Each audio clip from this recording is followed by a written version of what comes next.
Hello, and welcome back to my Surly Bridge Club build series and to my garage. As you can see, I've completed the build, and I appreciate everybody watching the build video. It's got a bunch of hits and a lot of positive comments, so I'm really stoked on that.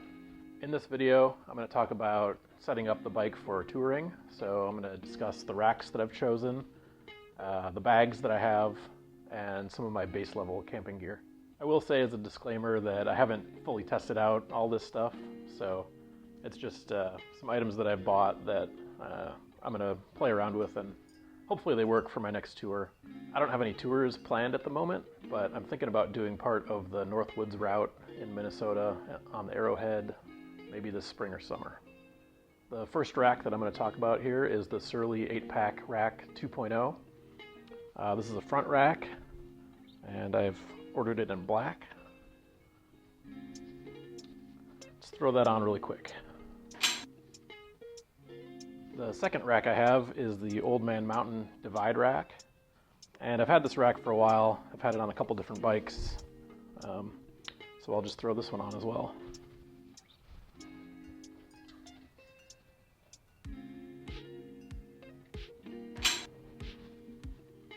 I will also be using these Gorix anything cages that came with some dry bags. I bought them on Amazon. So I've also got this SKS Velo cage, which is just a bottle cage, but I'm going to throw that on the bottom tube, and then I'll either carry extra water in this, or I'll throw a toolkit into a water bottle and use that as my toolkit.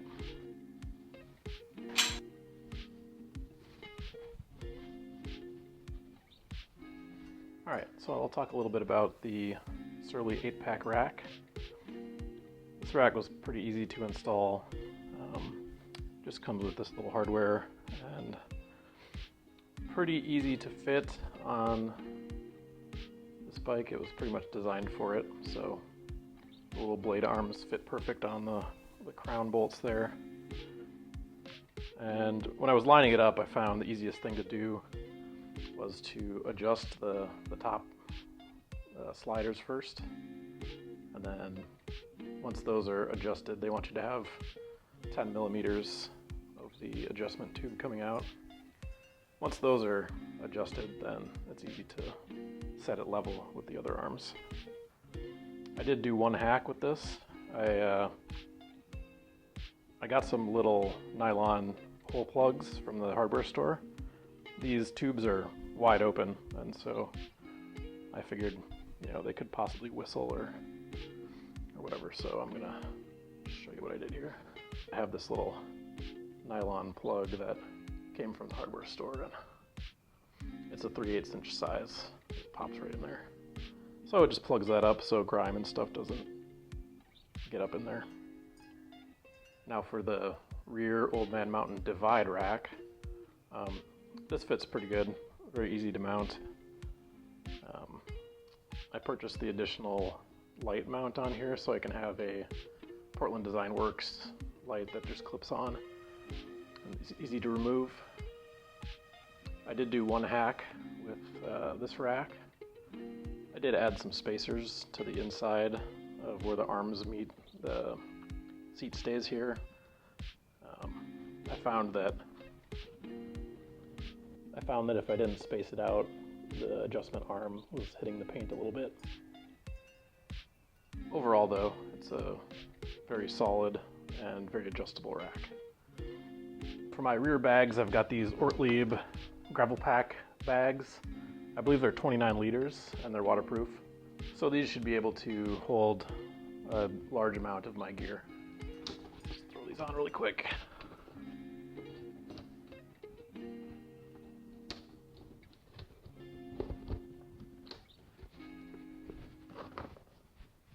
These are nice because they have reflective on them and very easy to get in and out of for quick access.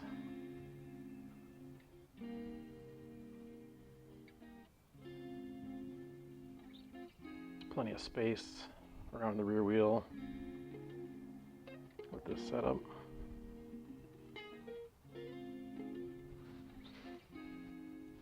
for hydration. I really like these Camelback Podium chill bottles. They're insulated, and you can get these dirt lids with the covers on them.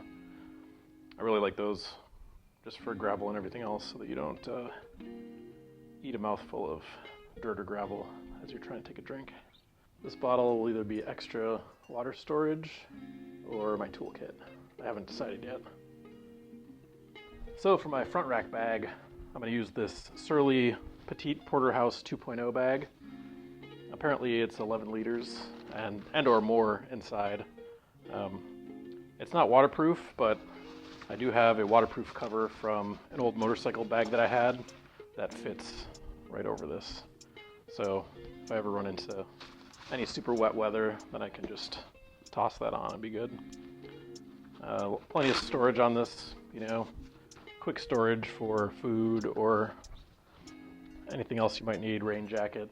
I'm still figuring out what my total final pack list will be, but I'm thinking in this front bag I will have some layers and maybe some snacks and food and possibly my cooking gear.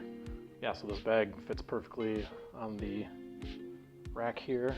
It's got these quick release clips that are totally adjustable, so you can run those around the rack. And then also on the underside there's an adjustable strap on there. So I guess the weight limit on this bag is 25 pounds and the rack is 30 pounds. And I don't plan on putting anything more than probably like 10 pounds in there, so should be more than enough. The bag has kind of this roll top closure here. And the way I have my bike set up, I might need to clip the lines a little bit, make them a little shorter, but there's just barely enough room for a Garmin in there. I did check, and you can definitely fit a full-on 12-pack of beer in there if you want. So if you're wondering, this is a Park Tool handlebar stabilizer. I just threw that on for purposes of this video, but it is very nice for any kind of maintenance you need to do when you don't want your handlebars flopping around. So I also have this Topeak tank bag that I might throw some snacks into, or maybe a battery bank for my phone and my Garmin. And that's just gonna probably live on the top tube here. Kind of have limited other space, but that's probably where that will live. And the last bag that I have here is this Pelican ExoDry 10 liter. And I'll just throw this onto the back rack with some belay straps. So these are all the bags that I've got going on the rig. We'll do the front end first. Got the Surly Petite Porterhouse 2.0 bag on the Surly 8-pack rack. Coming down to the Gorix Anything cages with two 4-liter waterproof bags attached. Moving up, we got the Topeak tank bag. Got water storage and probably tool storage down in there.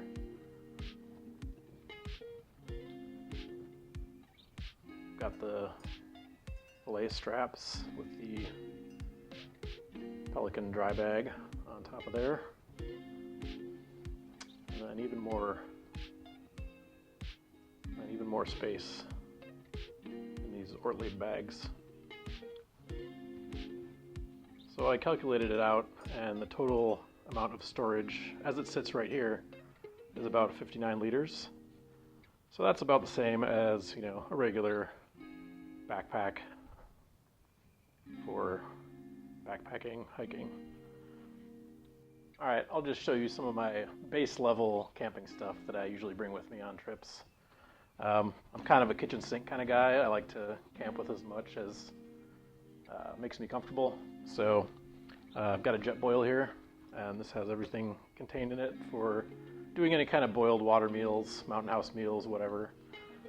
They're not always great, so you can always do other things with this, like just make tea or whatever else. I also have, you know, a Katadyn BeFree 1-liter water bottle filter, and these things are awesome. They filter super fast, they're super effective, and I've never had a problem with them since using them. So I think this stuff is going to live probably in my front bag.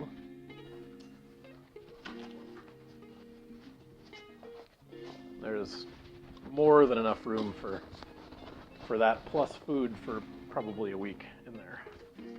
This is a 6 Moon Designs Lunar Solo tent, and I chose this one because it only has one very tiny support pole, so it's very compact, easy to pack on the bike, and I'm debating on how I'm going to store this on the bike, but I think it's going to be either on the back rack or,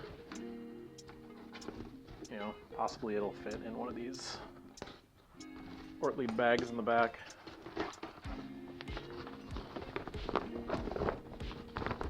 So you can pop that in there and it does still close. Sort of. Relatively waterproof in there. But it's more than possible that I will maybe put it underneath this bag and just strap it on the back. This is a Hammock Gear 20-degree quilt, and it's a very compact quilt, obviously, and I can fit this also in one of my Ortlieb side bags along with some other things. This is my summer setup. I have a Big Agnes encampment for my other bag, but you know, very lightweight. It does have closures, so I kind of wrap this around my sleeping pad, but it works great for summer camping. Another thing I like to bring with me is a silk sleeping bag liner, and I bought this one years ago. It's a custom one. I believe somebody overseas made it. I can't remember where I bought it from, honestly, but I've had it forever, and it's really nice to have a little bit extra comfort. The next thing I like to bring is the Sea to Summit Aeros pillow, regular size. It's very tiny, you know, doesn't take up a lot of space, and is worth it for the comfort overnight. The sleeping pad I like to use is the Sea to Summit. It's an Etherlight XT, and it's got quite a bit of insulation, so keeps you warm and is super comfortable. This also fits in one of my saddlebags. And then last, but definitely not least, is this Helinox Chair Zero. Ultra lightweight chair, and it's really great even if you've been sitting all day on the bike. When you get to camp and there's nowhere to sit, it's really great to relax in a comfortable chair. And so, again, this doesn't take up a lot of space, fits in one of my saddlebags, sets up quickly, and doesn't weigh a ton, so it's definitely worth having. So yeah, that's basically everything that's going in the rig, and obviously I don't have clothes or food or tools or anything like that in this video, but all of those things can fit in various places. You know, I don't have anything in these at the moment, so these could be a good spot for clothing storage. That's the bike fitted out for touring, at least at the moment.